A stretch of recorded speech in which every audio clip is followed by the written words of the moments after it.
এই দেখো, এখানে আমরা সবাই মিলে লাঞ্চ করতে চলে এসেছিলাম। তোমরা যারা আগের ব্লগ দেখেছো তারা সবাই ভালো করেই জানো যে এরকম রিহার্সাল সারাদিন করতে করতে মাঝখানে ব্রেকফাস্ট আর লাঞ্চ আমরা এইভাবেই সেরে নিচ্ছিলাম।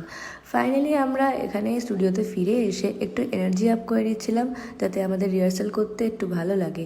ফাইনালি রিহার্সাল শেষ হওয়ার পরে এরকম ক্লান্ত হয়ে যাই, আর ফাইনালি 8টা 14-র সময় আমরা আমাদের রুমে পৌঁছাই।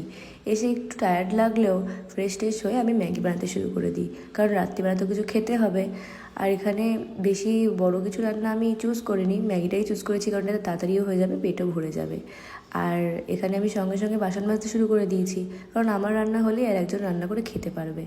আর এর মাঝখানে কি হয়েছে বলো তো, আমার ম্যাগিটা একদম ঠান্ডা হয়ে গেছে। বাট কি করা যাবে, পেট তো বাড়াতে হবে, তাই আজকে এটাই খেয়ে নিয়েছিলাম। অ্যান্ড দেন আমি একটু স্কিন কেয়ার করে নিচ্ছিলাম, স্কিনের অবস্থা খুব খারাপ। আবার তারপরে আমি শুতে চলে যাই আজকের মতো। টাটা।